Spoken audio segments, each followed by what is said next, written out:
আসসালামু আলাইকুম রহমতুল্লাহি ওবরাকাতু। ওয়ালাইকুম আসসালাম রহমতুল্লাহ বারাকাতুহু। ভাইয়া কেমন আছেন? আছি আলহামদুলিল্লাহ, ভালো ভাই। আপনারা সবাই ভালো আছেন? আচ্ছা, আমরা একটা কনসিকুয়েন্সেস করতে চাচ্ছি। এটা আপনাদের পারমিশন দিয়ে করি। সেটা হচ্ছে আমরা আমাদের যে just a minute.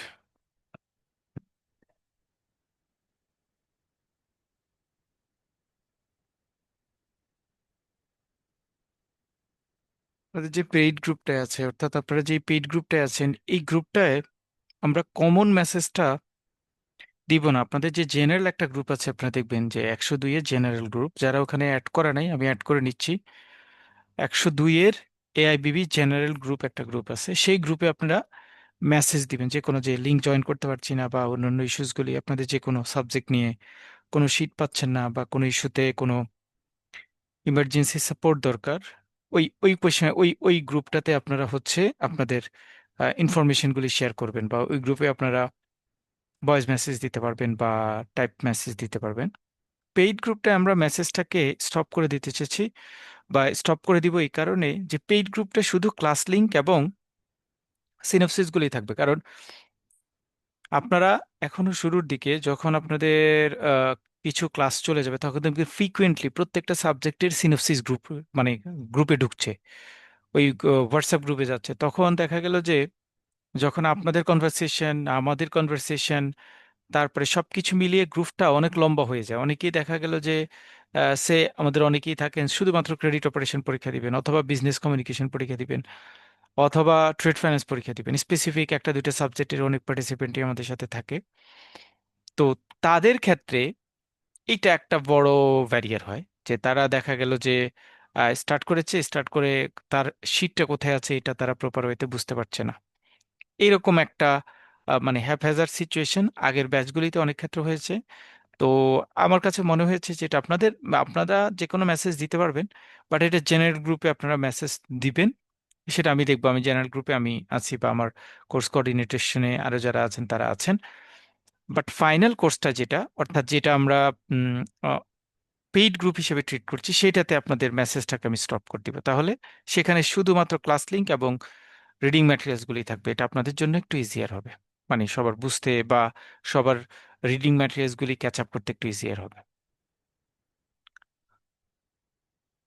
আজকে আমাদের এটা হচ্ছে ক্রেডিট অপারেশনের প্রথম ক্লাস। ক্রেডিট অপারেশনে খুব, ক্রেডিট অপারেশনটা পার্ট বি এর one of the vital subject. One of the vital subject এই মর্মে যে হাইলাইটেডলি ম্যাথ আসে, এরকম যে কয়টা সাবজেক্ট এআইবিবিতে আছে, তার মধ্যে ক্রেডিট অপারেশন অন্যতম। এবং ক্রেডিট অপারেশন ফুললি কনসেন্ট্রেট করে লাইক অ্যাজ ট্রেডের মতো, যেমন ট্রেড কনসেন্ট্রেট করে ফরেন ট্রেডে যারা এক্সপার্ট, বা ফরেন ট্রেড অ্যাক্টিভিটিসগুলি কিভাবে হয় সেই সেই অ্যাক্টিভিটিসগুলির সাথে ক্রেডিটটা ঠিক সেরকমই অ্যালাইন করে। উম, আপনার ক্রেডিট নিয়ে যারা কাজ করে তাদের জন্য। সো ক্রেডিট নিয়ে যাদের যারা কাজ করে তাদের জন্য দিস সাবজেক্ট গান বি ইজিয়ার। কিন্তু যারা ক্রেডিটে কাজ করে না, তাদের জন্য এই সাবজেক্টটা কিন্তু খুব বেশি ইজিয়ার হয় না। বিকজ এখানে ম্যাথ আছে, অনেকগুলি কনসেপচুয়াল ইস্যু আছে, অনেকগুলি টার্ম টার্ম আছে, যে টার্মগুলি আসলে নর্মাল ওয়েতে পড়াটা আপনাদের জন্য টাফ হয়ে যায়। সেজন্য credit operation one of the crucial, vital এবং খুব ছোট করে বললে হার্ড সাবজেক্ট বলা চলে। কারণ এখানে ম্যাথের আধিপত্য থাকে, এবং আপনার ক্রেডিটে যদি আপনি পার্সোনালি, ইন পার্সন, প্র্যাকটিক্যালি যদি এক্সপার্ট না হন, তাহলে ক্রেডিটে আসলে মানে মার্কস তোলাটা টাফ হয়ে যায়। সেজন্য ক্রেডিটে একটু প্রপার ওয়েতে প্ল্যান করে আগানো দরকার। ক্রেডিটে যদি প্রপার ওয়েতে প্ল্যান করে না আগাতে পারেন, তাহলে আপনাদের মানে পাশ করাটা এই সাবজেক্টে একটু টাফ হবে, একটু টাফ হবে।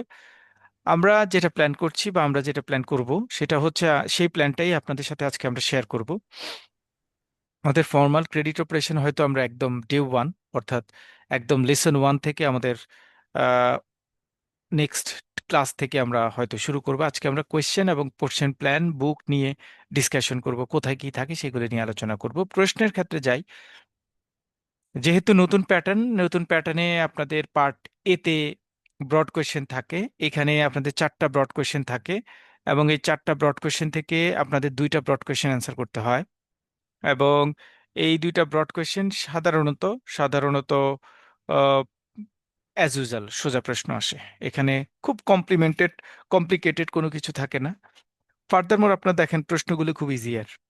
এবং এই যে 40 মার্কস, মানে আমি বলবো বা আপনি বলবেন, আমরা যারাই বলি না কেন, এটা হুবহু বই থেকে প্রশ্ন আসবে। মানে হুবহু হুবহু বই থেকে প্রশ্ন আসবে। এখানে কোনো ধরনের পেঁচানো, কোনো ধরনের অ্যাক্টিভিটিস, কোনো ধরনের এলোমেলো জিনিস এখানে সাধারণত থাকে না। দেখেন স্ট্রেট ফরওয়ার্ড প্রশ্ন দিয়েছে ওখানে। সো এইটায় 4টা প্রশ্ন থাকে, 2টা প্রশ্নের অ্যান্সার করতে হয়। এই 2টা প্রশ্ন হচ্ছে 40 মার্কস ক্যারি করে। পার্ট বিতে একটা ছোট ম্যাথ থাকে। এখানে 2টা ম্যাথ কভার করেছে। একটা হচ্ছে ব্রেক ইভেন পয়েন্টের একটা ম্যাথ আসছে, আর আরেকটা হচ্ছে বিসিআর অর্থাৎ বেনিফিটস কস্ট রেশিওর একটা ম্যাথ আসছে। আহ, এই 2টা ম্যাথ আমরা আসলে মানে এই 2টার পাশাপাশি, মানে এটা আসলে দেখানোর চেষ্টা করছি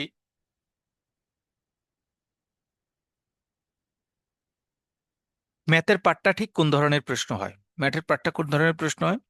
প্রথম পার্টে দেয়ার দেয়ার ওয়ার নো ম্যাথ। প্রথম পার্টে কোনো ধরনের এক বা একাধিক কোনো ম্যাথ নাই, কোনো ম্যাথ নাই প্রথম পার্টে, স্ট্রেট ফরওয়ার্ড প্রশ্ন। 2 নম্বরে একটা ম্যাথ থাকছে, 2টা ম্যাথ আসছে। একটা হচ্ছে ব্রেক ইভেন পয়েন্টের একটা ম্যাথ আসছে, আর আরেকটা হচ্ছে টাইম ভ্যালু অফ মানি থেকে ম্যাথ আসছে। 3 নম্বরে হচ্ছে ক্রেডিট অপারেশন মিলিয়ে একটা প্রশ্ন, ক্রেডিট রিস্ক ম্যানেজমেন্ট বা ক্রেডিট অপারেশন মিলিয়ে একটা প্রশ্ন আসছে। মানে যেটাকে আমরা কেস স্টাডি বলি, প্রবলেম সলভিং বলেন বা কেস স্টাডি বলেন। এখানে the branch has reported the account to CRM department for necessary guidance and early action as a credit management evolution the at identify the explain the at recommended what account should be rescheduled or extended. এটা আসলে rescheduling, provisioning এবং ওই part থেকে একটা প্রশ্ন আসছে।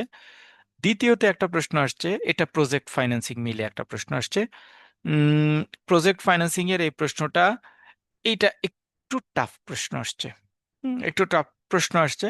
But project financing এর জায়গাটাতে যদি কারো খুব দখল থাকে, খুব স্ট্রং পজিশন থাকে, তাহলে এই টাইপের কেস স্টাডিতে অ্যান্সার করা যাবে।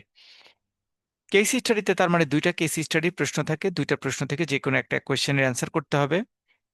9 নম্বরে এসে আপনার কম্পেয়ার অ্যান্ড কন্ট্রাস্টে 5টা পার্থক্যের কথা বলেছে। এটা এটা অ্যাজ ইউজুয়াল অন্য সাবজেক্টের মতো আমি এই সাবজেক্টেও বোল্ডলি অ্যান্ড কনফিডেন্টলি বলছি যে এইটা আসলে ইজি হয়, এটা ইজি হয়। তার পরের পার্টে যেটা আসে, brief answer the following question, 10টা কোয়েশ্চেনের অ্যান্সার লিখতে হয়, যে প্রত্যেকটা কোয়েশ্চেনের মার্কস হচ্ছে 2।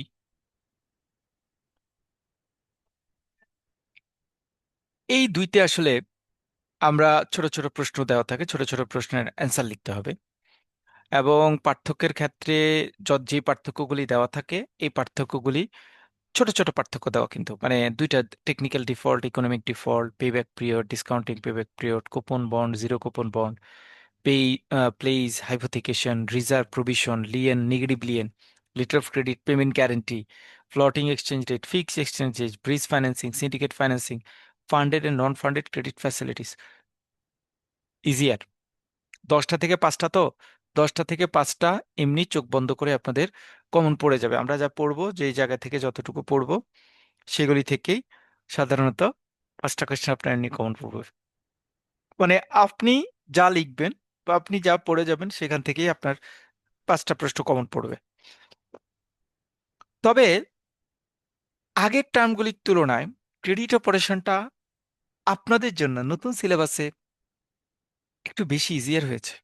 কথাটা আপনার হয়তো ওরকম করে পছন্দ হয় নাই যে ভাইয়া এটা আপনি কি বলেন। Yes, this is true. কারণ আমরা একটু পরে জাস্ট আগের ইয়ারের কোয়েশ্চেনটার সাথে যদি অ্যানালাইসিস করি, তাহলে আমরা দেখব আসলে এই ইয়ারের কোয়েশ্চেনটা ইজি ছিল। এবং আপনাদের ক্রেডিট অপারেশনের নেক্সট ইয়ারে যে প্রশ্নটা হবে, ইট উইল বি ইজিয়ার। এটাও ইজি হবে, কারণ প্যাটার্নটা আপনাকে ইজি করে ফেলছে। এখন আর আপনার যেমন আগের, যদি যদি যেমন এর আগের বারের প্রশ্ন যদি আমি অ্যানালাইসিস করি, আচ্ছা এখানে একটা হাইলাইটেড পয়েন্ট আছে, সেটা হচ্ছে কেস স্টাডি 5 নম্বর কোয়েশ্চেনটা কমপ্লিট, 6 নম্বর কোয়েশ্চেনটা কমপ্লিট, 7 নম্বর কোয়েশ্চেনটা কমপ্লিট, 8 নম্বর কোয়েশ্চেনটা কমপ্লিট। সব কিন্তু ইংরেজি অংশ দ্রষ্টব্য। সুতরাং ক্রেডিট অপারেশনে যারা বাংলা পরীক্ষা দিতে চান, please be be confirm about yourself, because Bangla যদি পরীক্ষা দিতে চান তাহলে you have to analysis this question in English. কারণ বাংলা কোয়েশ্চেনে কিন্তু বলে দিছে ইংরেজি অংশ দ্রষ্টব্য, এটা কিন্তু খুব সেলফিশ টাইপসের একটা জিনিস।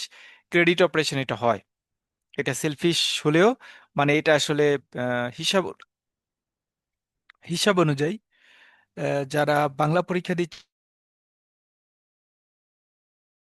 তারা একটা ডিসক্রিমিনেশনে পড়ছেন, কারণ আপনি ইংরেজি পরীক্ষা দিচ্ছেন না ল্যাঙ্গুয়েজ ব্যারিয়ার বা অন্য কিছু কারণে। আপনাকে যদি এখন এই ইংরেজি প্রশ্নটা পড়ে বাংলা লিখতে হয়, তাহলে এইটা তো আপনার জন্য একটা ব্যারিয়ার হলো। বাট রিস্ক ক্রেডিট অপারেশনে এই টাইপেরই কোয়েশ্চেন হয় বা এই টাইপেরই প্যাটার্ন ফলো করা হয়।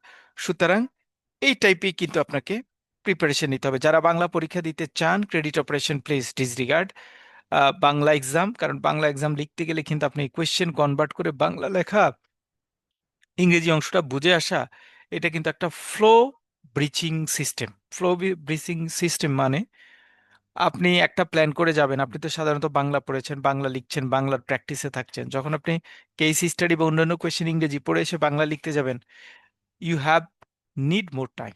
যেটা আপনার পরীক্ষার হলে সব পরীক্ষার হলে সাধারণত কোয়েশ্চেন অ্যান্সারিং, মার্কিং, ব্যালেন্সিং এই জায়গাগুলিতে একটা ইমব্যালেন্স সিচুয়েশন ক্রিয়েট করে ফেলবে। সো এই সিচুয়েশনগুলিকে রিকভারি করার জন্য, এই সিচুয়েশনগুলি থেকে ওভারকাম করার জন্য আহ, আপনাকে আপনি you have to analysis this question, এবং আপনি প্রায়ত পক্ষে নিজে থেকে একটু ইংরেজি প্রশ্ন অ্যান্সার করার চেষ্টা করবেন। আমি ইংরেজি সিনপসিস দিব, কারো যদি স্পেশালি বাংলার প্রয়োজন হয় then I will help. But আমরা ক্লাসে এবং অ্যাজ ইউজুয়াল ডিসকাশন ইংরেজি সিনপসিসই পড়বো, বিকজ ইংরেজিটাকে এরা যেহেতু প্রায়োরিটি দিয়েছে, আমাকেও সেই প্রায়োরিটি দিয়েই পড়ানোটা উচিত, বা সেটা আপনাদের জন্য বেনিফিশিয়াল হবে। এটা একটু সবাই একটু মাথায় রাখবেন। ধরেন আমরা আগের ইয়ারের কোয়েশ্চেনের সাথে যদি চিন্তা করি, আগের ইয়ারে যদি ম্যাথের কথা বলি, 100-এও কোয়েশ্চেনটা একটু ইজিয়ার ছিল। এই যে দিস ওয়ান, একটা ম্যাথ আসছে লাইক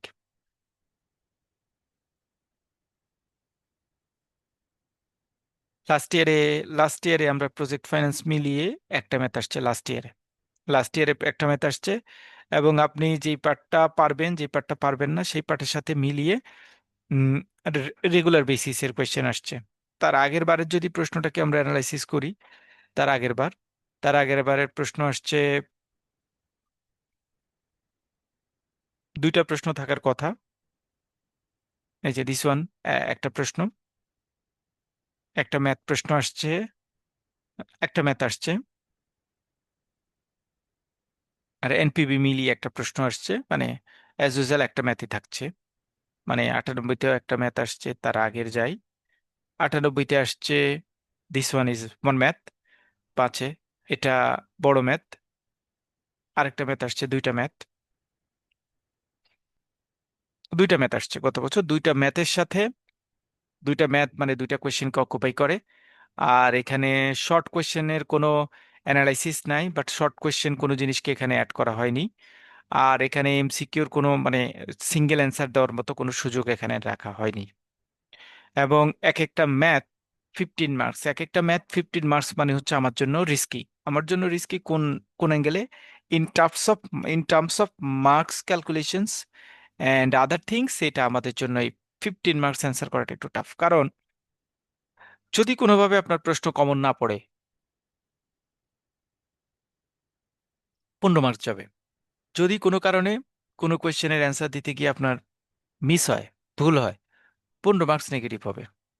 এই বিভিন্ন অ্যাঙ্গেলগুলিকে চিন্তা করলে 15 মার্কস কিন্তু আপনার জন্য একটু ট্রুলি রিস্কি হয়, আগের ইস্যুতে যেই যে কোয়েশ্চেনগুলি থাকতো সেগুলিতে। আর তার আগের কোয়েশ্চেন যদি যাই 97-তে, যদি চিন্তা করি 97-তে ফর্মালি একটা ম্যাথ আসছে ফর্মালি, দুইটা ম্যাথ আসছে দুইটা ম্যাথ আসছে মানে অ্যাজ ইউজুয়াল আগের ইয়ারগুলিতে দুইটা ম্যাথ আসতো, তবে সেই ম্যাথগুলি ক্যালকুলেশন হতো মোটামুটি 15 করে ক্যালকুলেশন হতো। এই যে এখানে একটা ম্যাথ আসছে, এখানে একটা ম্যাথ আসছে, আরেকটা ম্যাথ আসছে, তিনটা ম্যাথ আসছে। অর্থাৎ দুইটা বা তিনটা ম্যাথ, মোটামুটি 96-তে তিনটা ম্যাথ আসছে। এখন আমাদের যেই লাস্ট ইয়ার বা এই ইয়ারের যে প্রশ্ন, এই প্রশ্নে আপনাকে যে চারটা ব্রড কোয়েশ্চেন দেয়, এই চারটা ব্রড কোয়েশ্চেন আমরা একটু চেক করে, চেক এন্ড ব্যালেন্স করে যদি পড়ি, তাহলে এখান থেকে আমার দুইটা অ্যান্সার কমন ফেলানো যায়। টেকনিক্যালি আমরা এই জায়গাটাতে কিছু দুই তিনটা জায়গাতে একটু হাইলাইট দিয়ে পড়বো। তিনটা পার্ট আমরা একটু বইটাতে গেলে আমরা কোন জায়গাটাতে কনসেন্ট্রেট দিব, কোন জায়গাটাতে লেস কনসেন্ট্রেশন দিব, সেটা নিয়ে আমরা কথা বলবো। আপনাদের জন্য একটা গুড নিউজ যেটা, বা ভালো নিউজ যেটা, যেটা আমার কাছে আমি আমি খুবই মানে আমার খুব পছন্দ হয়েছে, সেটা হচ্ছে এই দুইটা ম্যাথ যেহেতু 10 marks, each math will incur 10 marks, so কোয়েশ্চেনটা রিজনেবল হয়, সোজা হয়, ছোট হয়। ম্যাথটা অনেক বড় হওয়ার পসিবিলিটি অনেক কম, হয় না। অনেক বড় হওয়ার মানে একদম পসিবিলিটি থাকে না। ছোট টাইপের ম্যাথ থাকে, একদম ছোট টাইপের ম্যাথ থাকে। তো এই ছোট ম্যাথটা অ্যান্সার যদি টেকনিক্যালি আপনি ভালোভাবে করতে পারেন, তাহলে আপনার জন্য ইজি হয়ে যাবে এক্সামটা। যেহেতু 10 মার্কস, তারা চাইলেও খুব বড় করতে পারে না। 3 নম্বরে যেটা মানে আপনাদের পার্ট সিতে যেটা,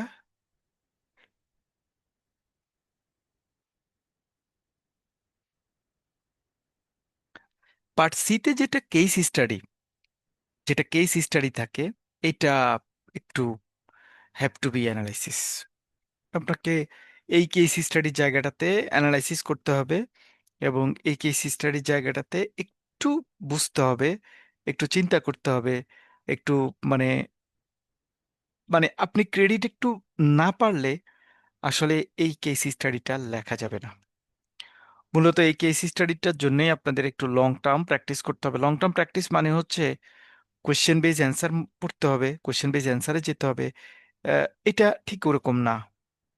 আপনাদের যেটা করতে হবে সেটা হচ্ছে আপনাদের কোর্সের বিভিন্ন টপিক সম্পর্কে সম্যক ধারণা থাকতে হবে। এখন টপিক সম্পর্কে সম্যক ধারণা আমরা কিভাবে নিব, সেটা আমরা চ্যাপ্টার টু চ্যাপ্টার যখন ডিসকাস করব তখন আমরা সেখানে আলোচনা করব। সো কেস স্টাডিটা যদিও আপনারা জানেন যে case study it is unknown, but আপনি যদি কনসেপ্টটা ক্লিয়ার থাকে এবং সেই কনসেপ্ট দিয়ে যদি লিখতে পারেন, তাহলে এটা আপনার জন্য ইজি হবে। মানে আপনি পরীক্ষার হলে লিখতে পারবেন। আমরা কেস স্টাডির প্র্যাকটিস করবো ইনশাল্লাহ আমাদের ক্লাসগুলিতে। কম্পেয়ারটা কমপ্লিটলি আমার উপর। আমি যে কম্পেয়ারগুলি পড়াবো, যে কয়টা কম্পেয়ার পড়াবো, প্লিজ ওই কম্পেয়ারগুলি পড়বেন, আর কিছু পড়তে হবে না। এটা নিয়ে একদম none of your business, it is my business. কিন্তু আমি যেগুলি পড়তে বলবো সেগুলি, সেটা যদি 20টা 25টা উম, পার্থক্য পড়তে বলি, সেগুলি পড়বেন, সেগুলি থেকে অ্যান্সার দিতে হবে।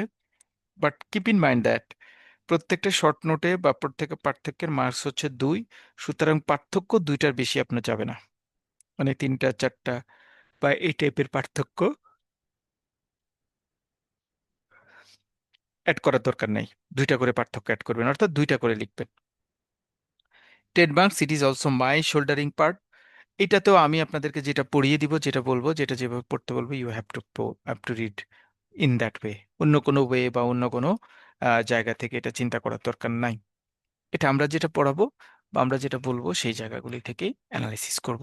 এই হচ্ছে মোটামুটি আমাদের কোয়েশ্চেনের পজিটিভ প্রনস অ্যান্ড কনস। আমরা আমি আমি মোটামুটি আপনাদেরকে চারটা জায়গায় আমি আপনাদেরকে বিগ সাপোর্ট দিব, এবং সো ফর মাই কনসার্ন আপনাদের ম্যাক্সিমাম, যেমন এটা আমি 100% গ্যারেন্টি, আমি যা দিব এর বাইরে থেকে প্রশ্ন হবে না, 100 মাস্ট। আর সিঙ্গেল কোয়েশ্চেন অ্যান্সার আসলে এটা পুরো বই থেকে আসে, সেই হিসাবে হয়তো আমি, যেমন এখানে আমার সব প্রশ্নই কমন পড়েছে বা আমি সবকিছু জানি, কিন্তু ধরে নিতে হবে একটা বা দুইটা প্রশ্ন আপনার একটু গ্রিপের বাইরে থাকতে পারে। বাট 8টা প্রশ্ন আপনার এখান থেকে আপনি এমনি পড়লেই কমন পড়বেন, কমন পাবেন, এতে কোনো সন্দেহ নাই। সো 2 পার্টে 30, কেস স্টাডি বাদ দিলে ম্যাথের পার্টে আই এম অলসো অ্যাসিওর যে ম্যাথ আমরা যেটা করব বা 3-4টা ম্যাথ যা করব, সেগুলি থেকে আপনাদের ম্যাথ কমন পড়ে যাবে। যেহেতু ছোট ম্যাথ, বড় ম্যাথ হলে আমরা হয়তো একটা রিস্কে থাকতাম, একটা টেনশনে থাকতাম, বাট ছোট ম্যাথের ক্ষেত্রে আপনার টেনশন বা অন্য কোনো ধরনের পারপ্লেক্সিটি মাথায় নেওয়ার দরকার নাই। এটা কমন পড়বে প্রশ্ন। এবং আমি জানি কোন জায়গা থেকে প্রশ্ন হয়, কোন টাইপের প্রশ্ন হয়। নাম্বার পার্টে 4টা থেকে 2টা প্রশ্নের অ্যান্সার দেওয়া, it is also, I am also assuring you that you have to see this question once again. বারবার দেখতে পারবেন যে আমরা যেগুলি পড়বে সেগুলি পরীক্ষায় থাকবে। দেখবেন যে রিপিটেড কোয়েশ্চেন হচ্ছে, অথবা আমরা যা পড়ে আসছি সেগুলি থেকে কোয়েশ্চেন কমন পড়বে। এটা নিয়েও আপনি অত হাই ভোল্টেজের টেনশন ফিল করার দরকার নাই, আপনাকে নর্মাল অ্যাক্টিভিটিতে রাখলেই হবে।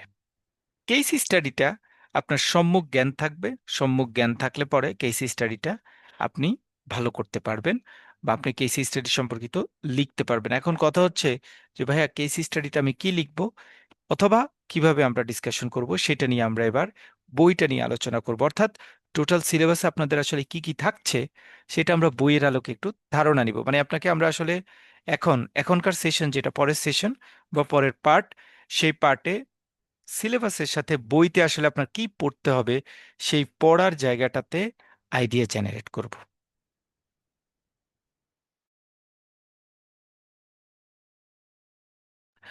এই পড়ার জায়গাটাতে যত বেশি আপনার আইডিয়া জেনারেশন থাকবে, যত বেশি আপনার গ্রিপ থাকবে যে কি আসে, কোনটা আসে, কিভাবে আসতে পারে, আপনি যদি সেটা প্রপার হতে বুঝতে পারেন, আপনার পরীক্ষায় অ্যান্সার করাটা আপনার জন্য ইজিয়ার হবে।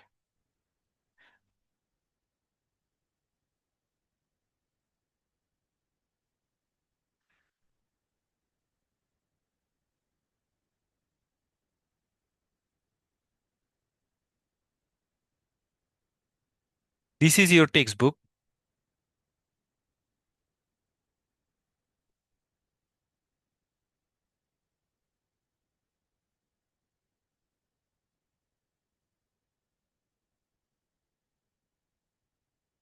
ওকে, আমরা একটু মার্ক করে যাব যে কোনটার মধ্যে কোনটা আসলে কি থাকবে। আপনাদের সিলেবাস দেখেন, মডিউলও এতে হচ্ছে introduction of loan and advance. Loan and অ্যাডভান্সের স্টার্টিংটা কি, লোন এবং অ্যাডভান্স আপনারা জানেন। আপনারা যেহেতু ক্রেডিট পড়ছেন, লোন বলতে কি বোঝায়, অ্যাডভান্স বলতে কি বোঝায়, তাদের মধ্যে পার্থক্য কি, কত ধরনের লোন অ্যান্ড অ্যাডভান্স আমাদের দেশে আমরা অফার করি, এবং এই লোন অ্যান্ড অ্যাডভান্সের অফারগুলির অফার অ্যাক্টিভিটিসগুলিতে আমরা কোনভাবে কোনটা কিভাবে যাবে সেটা নিয়ে আমরা আলোচনা করব। পাশাপাশি পাশাপাশি কোনো একটা ক্রেডিট প্রপোজাল আপনার কাছে আসলে সেটা ক্রেডিট প্ল্যান করা, তারপরে সেটা পলিসিতে ইনক্লুড করা, তারপরে হচ্ছে একজন ভালো বড়োয়ারকে আপনি কিভাবে চিনবেন সেই প্রসেসগুলিতে যাওয়া, এই অ্যাক্টিভিটিসগুলি আমরা মূলত প্রথম চ্যাপ্টারে পড়ব। দ্বিতীয় চ্যাপ্টারে হচ্ছে একজন বড়োয়ার সিলেকশন করার সময় আমরা কোন কোন জিনিস দেখব, এবং বড়োয়ার সিলেকশন করার প্রসেসগুলি কি, এবং একটা ক্রেডিট ইনভেস্টিগেশন বা ক্রেডিট প্রপোজাল বলতে কি বোঝায়, সেটা কিভাবে প্রপোজ করা হয়। এটা হচ্ছে মডিউল ডি এর আলোচনা। মডিউল ডিতে আপনাদের দুইটা ছোট্ট পার্ট আছে, একটা হচ্ছে এই দুইটা পার্ট মূলত হাইলাইটেডলি আইসিআরআরএস সব সময় ইম্পর্ট্যান্ট, সব সময় ইম্পর্ট্যান্ট বলি আমি, বিকজ এটা যে কোনো পরীক্ষার জন্য ইম্পর্ট্যান্ট, এটুকু। আর ফাইন্যান্সিয়াল স্টেটমেন্টটা, আগে আমি একটা সময় মনে করতাম এটা ম্যাথ আসতো, ম্যাথ আসবে, বাট এখন আসলে ম্যাথের জন্য এটা আমার অত ইম্পর্টেন্ট না। বাট ফাইন্যান্সিয়াল রেশিওটা ইম্পর্টেন্ট হচ্ছে। আপনার দেখা যায় যে লাস্টের মডিউলে যে 10টা কোয়েশ্চেন অ্যান্সার করতে হবে প্রত্যেকটা 2 মার্কস, সেই পার্টের জন্য এটা ইম্পর্টেন্ট। সেই পার্টের জন্য আইসিআরআরএসটা important. Next, module C. Module সিতে টার্ম লোন এবং ওয়ার্কিং ক্যাপিটাল ফাইন্যান্সিং নিয়ে আলোচনা করা হয়। এইটা আমার হিসাব অনুযায়ী একটু সেন্সিটিভ অ্যাক্টিভিটিস। সেন্সিটিভ অ্যাক্টিভিটিস মানে হচ্ছে, যদিও লাস্টবার এই জায়গা থেকে কেস স্টাডিটা আসছে, লাস্টবার এই জায়গা থেকে কেস স্টাডি আসছে একটা, এই জায়গা থেকে কেস স্টাডি আসছে, মানে হার্ড কেস স্টাডিটা এই জায়গা থেকে আসছে। বাট আপনাদের ডিসকাশনে আপনারা যেটা প্ল্যান করবেন, যেমন এটা আমরা খুব ভালো করে পড়বো, এটা খুব ইম্পর্টেন্ট, এটা পরীক্ষায় আসে। অন্য অন্যান্য পার্টগুলি থেকে এই চ্যাপ্টারে আমরা একটু পড়ার প্ল্যানটাকে একটু ডিডাক্ট করব, অর্থাৎ রিশাফল করব। আমরা এই চ্যাপ্টারটাকে যেমন মডিউল এ মডিউল বি তে একটু ডিটেইল পড়বো, মডিউল সি তে আমরা একটু স্লো রাখবো পড়াটা, একটু স্লো রাখবো পড়াটা। Module D, credit risk management. Module D, credit risk management, it is my favorite chapter as well as you. Because এই চ্যাপ্টারটা হুবহু just copy paste of risk management. সুতরাং যারা রিস্ক ম্যানেজমেন্ট এবং ফরচুনেট আর আনফরচুনেট রিস্ক ম্যানেজমেন্টের চ্যাপ্টারটা হচ্ছে 4, যারা রিস্ক ম্যানেজমেন্ট পড়বেন, রিস্ক ম্যানেজমেন্ট মডিউল নাম্বার 4, ক্রেডিটের module number D is equal to same.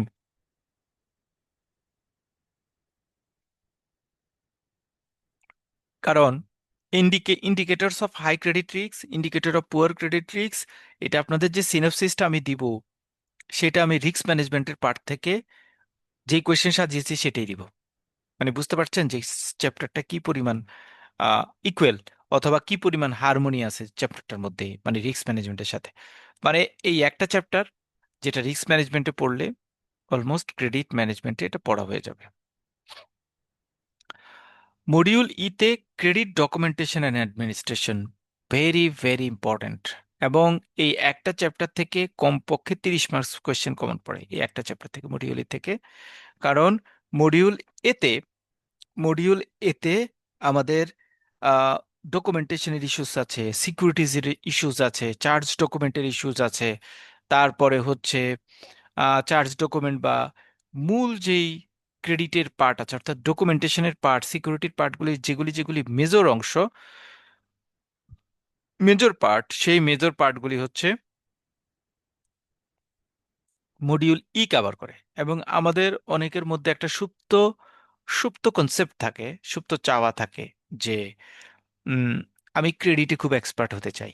দেখেন, রিস্ক ম্যানেজমেন্টের চ্যাপ্টারটা আপনাকে ক্রেডিটে খুব এক্সপার্ট করবে না প্র্যাকটিক্যালি, বাট মডিউল ইটা যদি আপনি ভালো করে জানেন, এটা আপনাকে প্র্যাকটিক্যালি এক্সপার্ট করবে। Practically you will be expert যদি আপনি মডিউল ইটা ভালো করে পড়েন। মডিউল এফ, ফলো আপ এবং সুপারভিশনের ইস্যু, যেটা হচ্ছে এটা এটা ইজি চ্যাপ্টার, যে কোনো একটা লোন প্রভিশনিং এর ইস্যু, তারপরে হচ্ছে লোন রিশিডিউলিং এর ইস্যু, রাইট আপের ইস্যু, লোন রিকভারি করব কিভাবে সেটার, সেই অ্যাক্টিভিটিস গুলি এখানে আলোচনা করা হয়। মডিউল এফটাও ভেরি ভেরি ইম্পর্ট্যান্ট। তাহলে সিকোয়েন্সটা কিন্তু খুব সোজা, সিকোয়েন্সটা খুব সোজা। মডিউল এফও মোটামুটি রেগুলার আলোচনা বা রেগুলার পড়া। মডিউল জিটা এক্সেপশনাল একটা মডিউল, এবং এই মডিউল থেকেও কিন্তু পরীক্ষা প্রশ্ন থাকে। সেটা হচ্ছে লিজ ফাইন্যান্স বলতে কি বোঝায়, লিজ ফাইন্যান্সের কয়টা প্রকার আছে, ইসলামী ব্যাংকিং এর ক্ষেত্রে কিছু লিজ ফাইন্যান্সিং থাকে, কোন লিজ ফাইন্যান্সিং এর কোন কোন ফিচার, এবং আমরা কোন কোন ফিচার ফলো করি। এই হচ্ছে মডিউল জি। সবকিছু মিলিয়ে আপনাদের এই হচ্ছে মডিউলের স্ট্রাকচার। যদি সব মিলিয়ে বলি, তাহলে আপনাদের মডিউল আছে 60টা। এর মধ্যে একটা মডিউলকে আমরা লো ক্যাটাগরিতে নিব, যেটা হচ্ছে মডিউল সি। এটাকে আমরা একটু স্লো লেভেলে পড়বো, অর্থাৎ এটাকে আমরা ডিপ পড়বো না বা এ টু জেড পড়ার চেষ্টা করব না। বাট অন্য যে চ্যাপ্টারগুলি আছে সেগুলিকে আমরা মোটামুটি ডিপ পড়বো বা ডিপ পড়ার চেষ্টা করব। এই চ্যাপ্টারটা তো বলা চলে একদম ছোট একটা চ্যাপ্টার। লাস্টে যে চ্যাপ্টারটা আছে সেই চ্যাপ্টারটা একদম ছোট একটা চ্যাপ্টার, এটা একদমই ছোট। ক্রেডিটে এক্সপার্ট হওয়ার জন্য এতটুকু এনাফ। এখন আমরা যেটা করব দেখেন, 7টা চ্যাপ্টার থেকে পার্থক্য, আমাদের সিলেবাস বা আমাদের পড়াশোনা, আমরা 7টা চ্যাপ্টারের উপর বেস করে ডিসকাশন করব।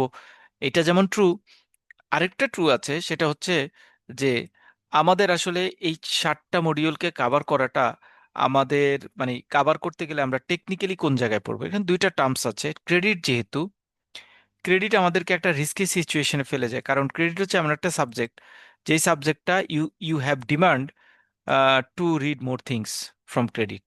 ক্রেডিটে আপনি ডিমান্ড করেন যে আপনার আসলে অনেকগুলি জিনিস জানা দরকার, by by bond, by banker, অথবা ব্যাংকে চাকরি করেন সেই হিসেবে এমনি, apart from your designation, your certification. ক্রেডিটটা জানা দরকার। ক্রেডিট আপনার ব্যক্তিগত জীবনে লাগবে, ক্রেডিট আপনার প্রফেশনাল লাইফে লাগবে। সো ক্রেডিটটা এ টু জেড যদি আপনি বুঝতে চান, তাহলে আমরা ক্লাসে একটা প্রসেস ফ্লো ধরে আগাবো, প্রসেস ফ্লো ধরে আগাবো, যে ক্রেডিট এটা বলছে, ক্রেডিট এটা বলছে, ক্রেডিট এটা যাচ্ছে, আমরা সেই রকম একটা প্রসেস ফ্লো ধরে আগাবো। দেখেন প্রসেস ফ্লোটা কি, এই প্রসেস ফ্লোটা আমরা যদি শেষ করতে পারি, তাহলে আমাদের মোটামুটি পড়া ডান। যদি আমরা এই প্রসেস ফ্লোটা ধরে শেষ করতে পারি, তাহলে আমাদের মোটামুটি প্রসেস মানে পড়া ডান। আমরা এইটা ধরে আগালেই আমাদের মোটামুটি কাভার আপ হয়ে যাবে। প্রথম যদি আমি চিন্তা করি যে আমাদের আসলে প্রথমে কি পড়তে হয়? ক্রেডিটে প্রথমে আমাকে আসলে কি জানার চেষ্টা করা হয়? আমরা জাস্ট দেখব। আপনারা একটু প্রসেস ফ্লোটা মনে রাখবেন, ডে ওয়ান। বাট এই প্রসেস ফ্লোটা ডে লাস্ট পর্যন্ত যদি আপনি শুধু মাথায় রাখতে পারেন, তাহলে দেখবেন যে আপনার ক্রেডিটে কোনো কখনোই আপনার খারাপ প্রিপারেশন থাকবে না, বা আপনার পড়তেও খারাপ লাগবে না। প্রথমে হচ্ছে টাইপস অফ ক্রেডিট। তাহলে টাইপস অফ ক্রেডিটে আপনি আসলে কি করবেন? টাইপস অফ ক্রেডিটে আপনি আসলে জানার চেষ্টা করবেন ক্রেডিট কয় রকমের হয়। ফান্ডেড ক্রেডিট, নন ফান্ডেড ক্রেডিট, সিন্ডিকেট ফাইন্যান্স, তারপরে হচ্ছে ক্লাব ফাইন্যান্স, তারপরে হচ্ছে অন্য যত রকমের ফাইন্যান্সিং আছে সকল ফাইন্যান্সিং। ফান্ডেড ফ্যাসিলিটিস, নন ফান্ডেড ফ্যাসিলিটিস এর মধ্যে আবার ক্লাসিফিকেশন আছে। পে প্লেস হাতে হাইপোথিকেশনের ইস্যু আছে। তারপরে হচ্ছে ওভারড্রাফটিং ইস্যু আছে। ডিফারেন্ট টাইপস অফ ক্রেডিট বললে মানে ক্রেডিটের সাথে অ্যাডভান্স ক্রেডিটের সাথে অন্যান্য পার্টগুলির মধ্যে রিলেশন কি, এবং এগুলি আসলে কি বোঝা হয়, কিভাবে কোনটা কাজ করে। টাইপস অফ ক্রেডিট আপনি জানলেন। টাইপস অফ ক্রেডিট জানার পরে আপনার প্ল্যান হচ্ছে আপনি আসলে কোনো একটা কাস্টমারকে একটা লোন দিবেন, তাই না? মানে ক্রেডিট নিয়ে আলোচনা তো আসলে এটা হয়। কাস্টমার ছোট হতে পারে, বড় হতে পারে, গাড়ি কেনার জন্য দিতে পারে, ফ্রিজ কেনার জন্য নিতে পারে, বাড়ি করার জন্য নিতে পারে, হোয়াট এভার ইট ইস। সে যেটার জন্যই লোনটা নিক না কেন, আমি অ্যানালাইসিস করব যে টাইপস অফ ক্রেডিট জানার পরে আমার আসলে পড়ার প্যাটার্নে কি আসে। আমরা কিন্তু একদম কাস্টমারের স্টার্ট থেকে এন্ড পর্যন্ত যাব এই প্রসেসে। সেকেন্ড পার্টে আসবে কাস্টমার বা অর বড়োয়ার সিলেকশন। বড়োয়ার সিলেকশন এটা হচ্ছে আপনার সেকেন্ড পয়েন্ট। বড়োয়ার সিলেকশনের মধ্যে আমরা আলোচনা করি 5C, 6C, 7C, 8C, 9C, ইত্যাদি সিস, ইত্যাদি ইত্যাদি ইত্যাদি ইত্যাদি আলোচনা করি। আলোচনা করার পরে কাস্টমার আমাকে ফর্মালি রিকোয়েস্ট করে যে আমি একটা গাড়ি কিনতে চাই, যেটাকে আমরা বলি ক্রেডিট প্রপোজাল। ক্রেডিট প্রপোজাল পাওয়ার পরে আমরা সেটাকে অ্যানালাইসিস করি, এটাকে বলা হয় ক্রেডিট ইনভেস্টিগেশন। মানে আমরা ইনভেস্টিগেশন করব তাকে আসলে গাড়ির জন্য লোন দেওয়া যায় কিনা, তার ইএমআই কত, তার অন্যান্য প্রসেসগুলি কত। ক্রেডিট ইনভেস্টিগেশনের পাশাপাশি আমরা এবার ক্রেডিট ইনভেস্টিগেশনের পরে আমরা যদি তাকে লোন দিব চিন্তা করি, but we have a plan, এটা খুব ভাইরাল ভাইরাল।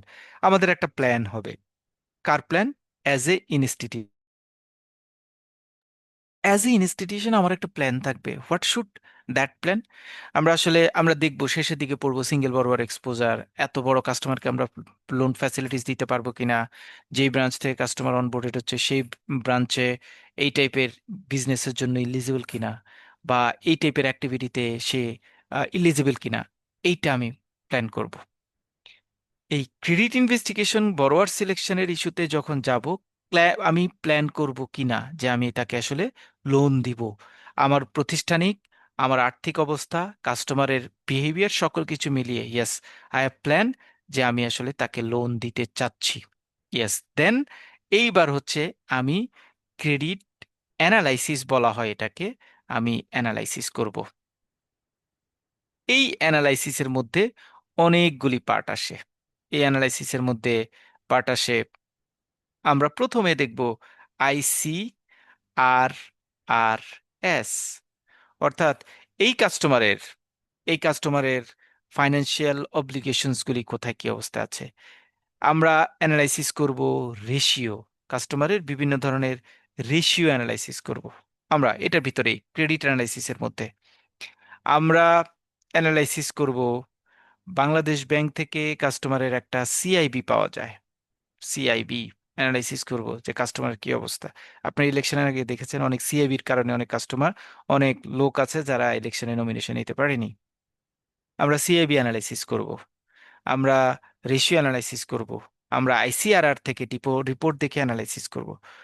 সকল অ্যানালাইসিস করার পরে আমার কাছে যদি মনে হয় যে আমার এই লোনটা দেওয়া যায়, তাহলে এই লোনটা আমরা হেড অফিস পর্যন্ত এসকেলেট করব, হেড অফিসে চলে যাবে। হেড অফিস হচ্ছে সেটার,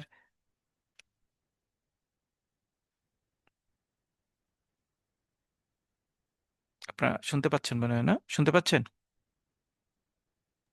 হেড জি অফিসে ভালো যখন যাব জি স্যার শুনতে তখন পাচ্ছি।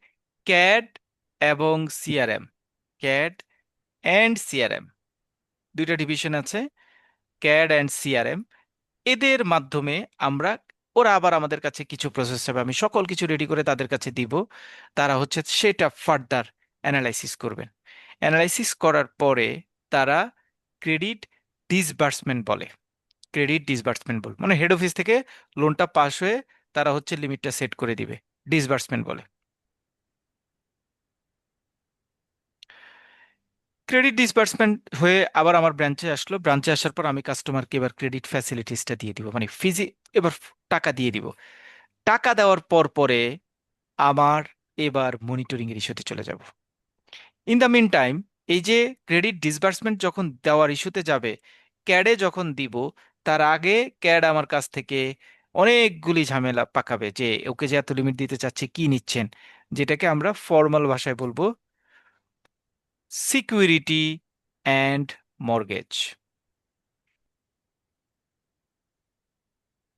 এই অ্যানালাইসিসে চলে যাবে, অর্থাৎ সে কোন কোন জমি দিবে, কোন জমিতে কি দিবে, তার কোন কোন সিকিউরিটি পেপার আমি নিব, কোন জায়গার কোনটার ফোর সেল ভ্যালু কি, কোনটা কি আছে, এগুলি সব অ্যানালাইসিস করে যখন ক্রেডিট আর ডিপার্টমেন্ট কনফার্ম হবে তখন সেটা ডিসবার্সমেন্ট দিবে। ওকে, আমি ডিসবার্সমেন্টটা পেলাম, পাওয়ার পর এবার আমি কাস্টমারকে মনিটর করতে থাকবো ডে ওয়ান থেকে। এইবার কাস্টমারকে মনিটর করতে থাকার ক্ষেত্রে আমার কাছে চলে আসবে নতুন স্কোপ, আমার কাছে নতুন স্কোপ চলে আসবে। আমার কাছে নতুন স্কোপ আসা মানে হচ্ছে, আপনারা দেখবেন যে এই কাস্টমাররা কোন ক্যাটাগরিতে পড়ে, কয়দিন পরে সে রেগুলার কিস্তি দিচ্ছে, কয়দিন পরে তার কিস্তির ভলিউমটা পরে হচ্ছে, এবং তার আসলে তার ক্রেডিট রেটিং এর ইস্যুসটা কিভাবে আসে, সেই ইস্যুসগুলি একটার পর একটা আমার হাতে চলে আসবে, একটার পর একটা আমার হাতে চলে আসবে, যেটাকে আমরা ফর্মাল ভাষায় বলি loan classification. Loan classification, loan ক্লাসিফিকেশনে আমরা মুভ করব।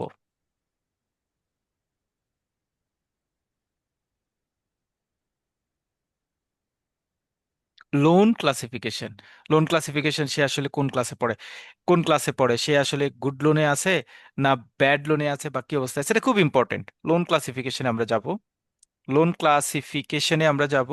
লোন ক্লাসিফিকেশনের পর পরে ব্যাক টু ব্যাক আমার অনেকগুলি কাজ চলে আসবে, যে যদি লোনটা ওয়েল এস্টাবলিশড হয় তাহলে একরকম মুভ করবে, যদি ওয়েল এস্টাবলিশ না হয় তাহলে আবার অন্যদিকে মুভ করবে। অন্যদিকে মুভ করবে মানে হচ্ছে এখানে চলে আসে প্রভিশন রাখার ইস্যু চলে আসে। প্রভিশন, আমরা কাস্টমারের কত যদি ভালো হয় তাহলে একটা প্রভিশন রাখবো, যদি খারাপ ইস্যু হয় তাহলে আরেক রকম প্রভিশন রাখবো, যদি কাস্টমারের আরো খারাপ অবস্থা হয় তখন আমি সেটা লোনটা রিশিডিউল করব। রিশিডিউল করে কাস্টমারের কিস্তির পরিমাণটা কমিয়ে দিব, কমিয়ে কাস্টমারকে ফাইন্যান্সিয়াল সাপোর্ট দেওয়ার চেষ্টা করব। রিশিডিউল করার পরে সবকিছু মিলিয়েও যদি দেখি যে কাস্টমারকে আমি প্রপার ওয়েতে সেট করতে পারছি না, তখন আমি সেই কাস্টমারের লোনটা রাইট অফ করব।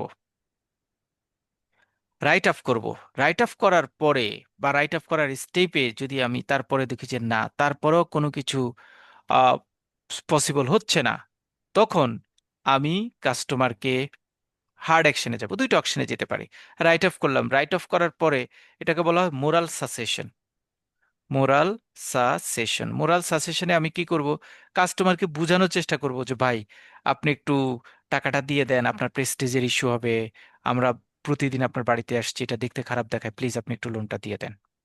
মোরাল সাজেশন বলে। যদি উনি সেইটাতে রাজি না হয় তাহলে আমি লিগ্যাল অ্যাকশনে যাব।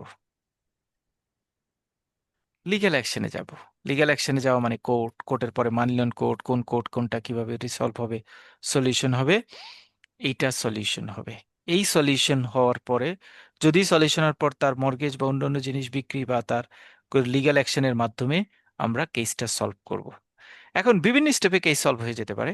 প্রভিশন, রেগুলার লোন হলে এখানে হয়ে যেতে পারে, rescheduling, write off, moral suasion, legal activities, এগুলিতে নাও যেতে হতে পারে। বাট অনেক সময় যেটা হয় যে আপনার যে পরের স্টেপগুলিতে অনেক সময় দরকার হয়, যে আমি পরের স্টেপগুলিতে না গেলে আমাদের মানে আমার ব্যাংক ক্ষতিগ্রস্ত হচ্ছে, তখন আমি পরের স্টেপগুলিতে চাই। ইন দ্য মিন টাইম, যে রিস্কের কাজগুলি, যে কোনটা কোন রিস্ক, কাস্টমারের কোনটার কি অবস্থা আছে, সেই রিস্কগুলি আমরা মোটামুটি মাঝখানে মাঝখানে অ্যানালাইসিস করি। এ হচ্ছে মোটামুটি ক্রেডিটের প্রসেস ফ্লো। তাহলে আমরা যখন পড়বো, মানে এটা মাই অপিনিয়ন, আমরা একটা প্রসেস ফ্লোকে ফলো করে পড়বো, তাহলে আমাদের পরীক্ষার জন্য পড়ার প্রিপারেশনটা, আমি প্র্যাকটিক্যাল পড়া, পরীক্ষার প্রিপারেশনটা আমার জন্য ইজিয়ার হবে। দেখবেন যে আপনি ইজিলি সেটা অ্যান্সার করতে পারছেন, এবং আপনার জন্য এইটা কোনো টাফ কিছু হবে না। সো আমরা যেটা পড়বো আমাদের নেক্সট ক্লাস থেকে, যেমন আপনি দেখবেন আমি এই শিটটা আমি আপনাদেরকে দিয়ে দিব, এবং আমি দেখবেন যে এটা লিখবো আমি, যদিও এটা আরো 4টা পয়েন্ট অ্যাড করব। এরপরে আর নতুন একটা পয়েন্ট অ্যাড হয়, সেটা হচ্ছে social consequences.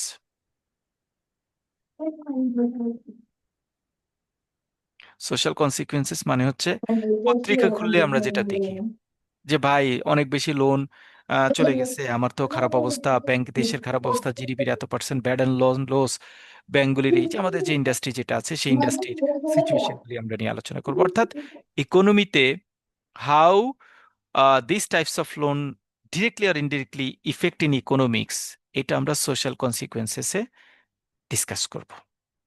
So social consequences discuss করে আমরা হচ্ছে আমাদের চ্যাপ্টারটা ক্লোজ করব। এই হচ্ছে মোটামুটি আমাদের ক্রেডিটের প্রসেস ফ্লো। তাহলে নেক্সট ডে আমরা যখন স্টার্ট করবো, will start with types of credit. Credit কাকে বলে, ক্রেডিট কয় প্রকার, বড়োয়ার সেকশনের প্রসেস কি, বড়োয়ার সিলেকশনের পরের পরের ধাপে কোনটা যাবে এটা, তারপরের ধাপে এটা, তারপরের ধাপে এটা, এটা এটা এটা আলোচনা করব। এখন ছোট প্রশ্ন বড় প্রশ্ন আমরা যখন ডিসকাস করব চ্যাপ্টার ওয়াইজ, আপনাদের যে চ্যাপ্টার আছে চ্যাপ্টারটা ডেফিনেটলি আমরা যে ডিসকাস করেছি এটাকে এইটাই, হয়তো ওখানে একটু স্ক্যাটার্ড অবস্থা দেওয়া আছে, আমরা প্রসেস ফ্লোটাকেও প্রপার ওয়েতে অ্যানালাইসিস করেছি। সো এই প্রসেস ফ্লো অনুযায়ী আমরা পড়ব, এবং যারা এই প্রসেস ফ্লোটা অনুযায়ী পড়বেন ধরতে পারবেন, আপনার এক্সামের জন্য কোনো প্রেশার হবে না। ম্যাথের জন্য যে 2টা প্রশ্ন আসবে এটা আমরা স্পেশালি ডিসকাস করব, বাট প্রত্যেকটা চ্যাপ্টারের সাথে আমরা 2 মার্কসের যে প্রশ্ন একসাথে দিব, কারণ একদম 2 মাসের পর প্রশ্নগুলিকে সব একসাথে দিব, আপনি একসাথে পড়ে ফেলবেন, পড়ে পরীক্ষার জন্য যাবেন। We are not believe that opinion, কারণ এটা আপনার মুখস্থ হবে। আমি চাই প্রথম চ্যাপ্টার, যেমন প্রথম চ্যাপ্টারে আমাদের মূলত ডিসকাশন হচ্ছে এই 2টা জিনিস থাকবে, এই 2টা জিনিস ডিসকাশন হলে এই 2টা জিনিসের সাথে যেই রিলেটেড 2 মার্কস রিলেটেড ডিফারেন্সগুলিকে আমরা একসাথে এই চ্যাপ্টারে দিয়ে দিব। মানে আপনাদের চ্যাপ্টার ওয়াইজ সিএনএফসি চালাতে হবে। আমি কখনো বলবো না লোন ক্লাসিফিকেশনের একটা শর্ট নোট আপনার ডে 1-এ পড়েন, এটা আমি বলবো না। কারণ আপনারা এইখানে শুধু পাস বললে হবে না, আপনারা এখানে কিছু জানার জন্য আসছেন, প্লাস ক্রেডিট অপারেশনটা কিন্তু জানার সাবজেক্ট। সো এখানে যদি আপনি ভালো জানতে পারেন এটা আপনার জন্য অ্যাসেট হবে, এবং আমাদের এই প্রসেস ফ্লো যদি আপনি ফলো করেন, তাহলে আপনি শুধুমাত্র পরীক্ষা পাস না, একদম একদম ফান্ডামেন্টাল অফ ক্রেডিটে আপনি এক্সপার্ট হয়ে যাবেন। It is my believe. So অন্য অনেক জায়গায় মানে বিভিন্ন অ্যাট্রাকটিভ ওয়েতে বিভিন্ন কোচিং সেন্টার বা বিভিন্ন জায়গায় বলে সবকিছু একসাথে দেওয়া আছে, এগুলি আপনার একটা পড়ে ফেললে হবে। ওই মুখস্থ টাইপের পড়াটাতে আমরা যাব না, আমরা নিজেরা বুঝে বুঝে পড়বো। এই বুঝে বুঝে পড়াটা, এই 18টা সেকশন যখন আমি বুঝে বুঝে আপনাদেরকে বিরক্ত করে করে আমি যাব, what is your benefits, case স্টাডিটা আপনারা নিচে লিখতে পারবেন। It is your first benefit. Second benefit হচ্ছে যদি কোনো কারণে গ্রিপ আউটের কোনো কোয়েশ্চেন থাকে, সেটা আপনি কমফোর্ট জোনে লিখতে পারবেন। এটা হচ্ছে আমার প্ল্যান। সো আমরা স্টার্ট করব নেক্সট ডে থেকে, আমরা স্টার্ট করব নেক্সট নেক্সট উইক থেকে প্রথম এই টপিকস থেকে।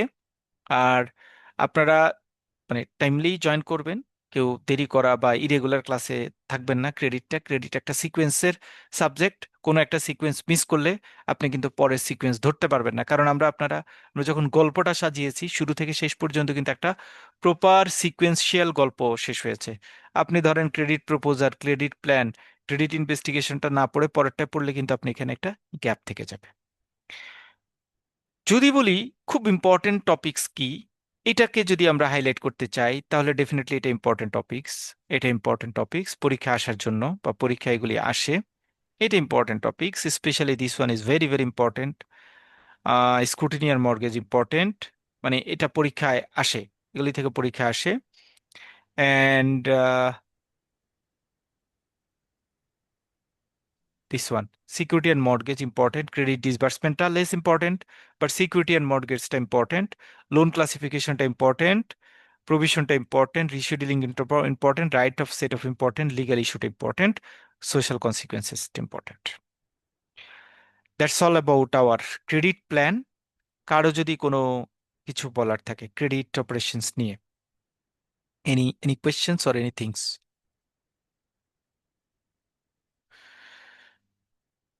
ইফ নট, আমরা আমাদের জাস্ট প্ল্যান থাকবে যে আমরা আমরা যে প্ল্যান করেছি এই প্ল্যান অনুযায়ী আমাদের কোর্স কোঅর্ডিনেট হবে, এই প্ল্যান অনুযায়ী আমরা আগাবো। আমাদের দুইটা পয়েন্টকে মাথায় রেখে আমরা কোর্স কোঅর্ডিনেট করছি বা কোর্স প্ল্যান করছি। নাম্বার ওয়ান, আপনি পাস করেন। নাম্বার টু হচ্ছে ক্রেডিট সম্পর্কে আপনি জানেন, একটু ডিটেল জানেন। এই দুইটা জিনিসকে মাথায় রেখেই আমাদের ক্রেডিট অপারেশনের ফার্দার ক্লাসগুলি আমরা কন্ডাক্ট করব। I am trying my level best যে আপনাদের সিনপসিসটা যদি একটু আগে দিয়ে দিতে পারি তাহলে আপনার প্রিন্ট দিয়ে রাখলে আপনাদের জন্য সুবিধার হবে। I am trying my level best. ঠিক আছে। সো ক্রেডিট অপারেশন আমাদের মোটামুটি এতটুকু পর্যন্ত ডিসকাশন। আমরা সম্ভবত আসরের তো আজান দিয়েছে, তাই না? না, আসরের আজান। এখনো দেয়নি ভাইয়া। আচ্ছা, তাহলে আমরা কি জিএফআইটা স্টার্ট করব? ভাই আজান মাত্র দিচ্ছে, এখন আপনার ইচ্ছে। সো আপনারা কি এখন ব্রেক নেবেন নাকি জিএফআই এর পরে আমরা ব্রেক দিব? স্যার, জি। বলছিলাম যে কেস স্টাডিটা স্যার এবার একটু অধ্যায় বাই অধ্যায় যদি থাকে হুম হুম হুম একটু হুম। আমরা, মানে হ্যাঁ, পড়ানোর সময় একটু ওকে ওকে, মানে ভেরি গুড। গতবার স্যার আমি 3টা আপনার এখানে করছিলাম স্যার। হ্যাঁ, ক্রেডিটটাও ভালোই ছিল কিন্তু মনে হয় কেস স্টাডির কারণে হয়তো এটা আসে নাই, ওই দুইটা ক্রেডিট আসছে আর কি। ওকে। হ্যাঁ, 3টার মধ্যে 2টা আসছে কিন্তু ক্রেডিটটা হয়তো কেস স্টাডির কারণে একটু ধরা খেয়েছি। ঠিক আছে, এটা আসে নাই। এবার ওকে হচ্ছে ওই অধ্যায় বাই অধ্যায় যাওয়ার সময় কেস স্টাডি গুলো হলেও তখন দেখা যাচ্ছে আমাদের লাস্টে তো আপনি নেন কেস স্টাডি, তো মানে লাস্টে ক্লাস হয়। হুম। কিন্তু এদিক থেকে গেলে তখন আমাদের একটু অ্যাডজাস্ট থাকলেও লাস্টে যে আমরা ফাইনাল আর একটু ভালো ওকে প্রিপারেশনটা হয় আর কি। ওকে ওকে ওকে, ফাইন, ভেরি গুড আইডিয়া। আমরা এবার এবার প্ল্যান করছি, মানে সোজা কথা। এবার আমাদের আপনাদের চ্যাপ্টার ওয়াইজ যে চ্যাপ্টারে যাব ওই চ্যাপ্টারে যত কিছু আছে সে একসাথে আমরা শেষ করে যাব। সিঙ্গেল অ্যান্সার, শর্ট পার্থক্য এবং কেস স্টাডি একসাথে চ্যাপ্টার ওয়াইজ শেষ করে যাব। Thank you. ভাইয়া আসসালামু আলাইকুম। জি, ওয়ালাইকুম আসসালাম। আচ্ছা ভাইয়া, এখন যে ক্লাসটা নিলেন ক্রেডিট অপারেশনে, এই রেকর্ডেড ক্লাসটা ভাইয়া গ্রুপে কি দিয়ে দিবেন? জি মানে জি আবার যাতে জি এটা। জি জি জি, সব রেকর্ডেড আচ্ছা ক্লাস ভাইয়া, গ্রুপে থাকবে। থ্যাংক ইউ ভাইয়া, থ্যাংক ইউ ভাইয়া, আসসালামু আলাইকুম। Any other question? না। তাহলে ক্রেডিট অপারেশনটা আমরা শেষ করব। আর আমরা তাহলে জাস্ট আমার রেকর্ডিং এর জন্য 5 মিনিটস সময় লাগবে। আমরা 4:15, 4:15 আমরা জিএফআইটা স্টার্ট করব। ঠিক আছে, 4:15। সবাই ভালো থাকেন, আসসালামু আমাদের আলাইকুম। যারা যাদের নেই তারা আমরা লিভ করলাম স্যার। জি জি, প্লিজ প্লিজ। জি, আসসালামু আলাইকুম।